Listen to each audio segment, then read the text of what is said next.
Diktania Sandra Ophelia. Saya Jian Felicia Gata.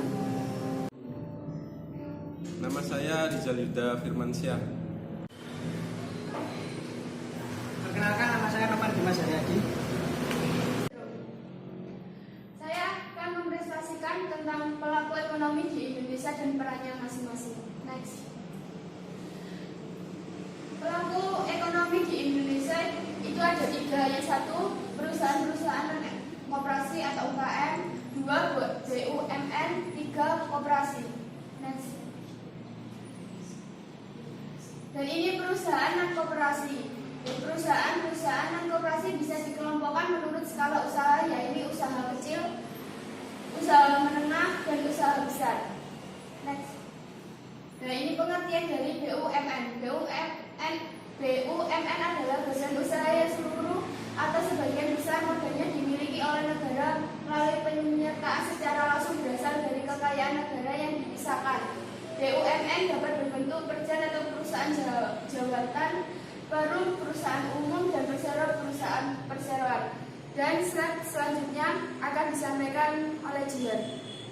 Baik, saya akan menyambung materi dari rekan saya. Yang selanjutnya peran dari BUMN. BUMN memiliki 4 peran dalam mengelola ekonomi di Indonesia, yakni yang pertama, mengelola cabang-cabang produksi yang menguasai hajat hidup orang banyak. Yang selanjutnya, sebagai alat bagi pemerintah untuk menunjang kebijaksanaan di bidang ekonomi. Yang ketiga, sebagai pengelola bumi, air, dan kekayaan alam yang terkandung di dalamnya secara efektif dan efisien.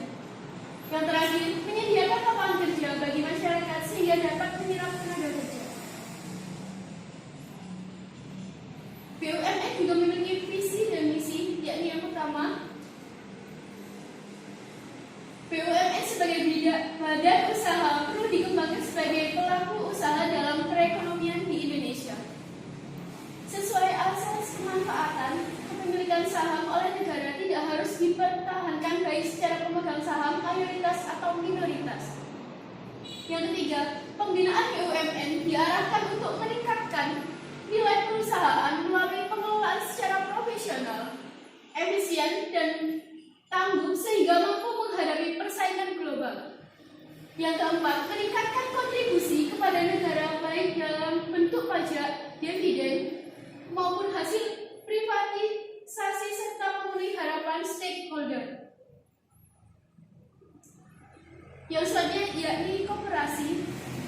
Koperasi sendiri adalah badan usaha yang beranggotakan seorang atau badan hukum koperasi dengan melandaskan kegiatannya berdasarkan prinsip koperasi sekaligus bagian gerakan ekonomi rakyat yang berdasarkan atas asas kekeluargaan.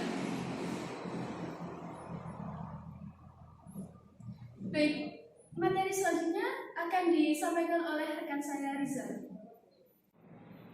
Selanjutnya yaitu materi tentang landasan, asas, dan tujuan koperasi.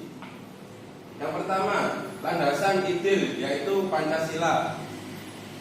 Yang kedua, landasan struktural yaitu Undang-Undang Dasar 1945. Kemudian yang ketiga yaitu landasan operasional yaitu Undang-Undang Nomor 25 Tahun 1992 dan Anggaran Dasar dan Anggaran Rumah Tangga. Yang keempat yaitu landasan mental, kesadaran pribadi dan kesetiakawanan Undang-Undang Nomor 25 Tahun 1992 Pasal 2 menetapkan bahwa kekeluargaan sebagai asas koperasi. Kemudian yang selanjutnya fungsi dan peran koperasi. Yang pertama, membangun dan mengembangkan potensi serta kemampuan ekonomi anggota pada khususnya dan masyarakat pada umumnya untuk meningkatkan kesejahteraan ekonomi dan sosial mereka. Yang kedua, turut serta secara aktif dalam upaya mempertinggi kualitas kehidupan manusia dan masyarakat. Yang ketiga, memperkokoh perekonomian rakyat sebagai dasar kekuatan dan ketahanan perekonomian nasional dengan koperasi sebagai sokok gulunya. Dan yang terakhir, berusaha untuk mewujudkan dan mengembangkan perekonomian nasional yang merupakan usaha bersama berdasarkan atas asas kekeluargaan dan demokrasi ekonomi. Selanjutnya yaitu perangkat organisasi yang akan disampaikan oleh teman saya, Bapak. Baik, materi yang selanjutnya yaitu perangkat organisasi koperasi. Ya, yang pertama ada rapat anggota. Rapat anggota merupakan perangkat yang penting dalam koperasi. Kemudian rapat anggota ialah rapat yang dihadiri oleh seluruh atau sebagian besar anggota koperasi. Kemudian yang kedua yaitu ada pengurus, yaitu pengurus dipilih oleh rapat anggota dari kalangan anggota. Pengurus adalah pemegang kuasa rapat anggota yang masa jabatan paling lama yaitu 5 tahun. Kemudian yang terakhir yaitu pengawas. Pengawas koperasi adalah salah satu perangkat organisasi koperasi dan menjadi suatu lembaga atau badan struktural yang koperasi pengawas mengemban amanat anggota untuk melaksanakan pengawasan terhadap pelaksanaan dan kebijaksanaan dan pengelolaan koperasi. Ya, yang selanjutnya yaitu pemodal koperasi. Ya, yang pertama yaitu modal sendiri koperasi, kemudian yang kedua modal pinjaman koperasi. Dan isi dari modal sendiri koperasi yaitu yang pertama ada simpanan pokok, yang kedua ada simpanan wajib, yang ketiga ada dana cadangan, yang terakhir yaitu riba.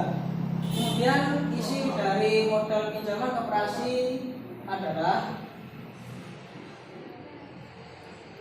yang pertama adalah simpanan sukarela, yang kedua yaitu pinjaman dari koperasi lainnya, yang ketiga pinjaman dari bank dan lembaga keuangan lainnya, dan yang terakhir sumber pinjaman lainnya yang sah. Baik, demikian presentasi dari kelompok 3. Apabila ada salah atau kurangnya, kami mohon maaf yang sebesar-besarnya. Terima kasih. Wassalamualaikum warahmatullahi wabarakatuh.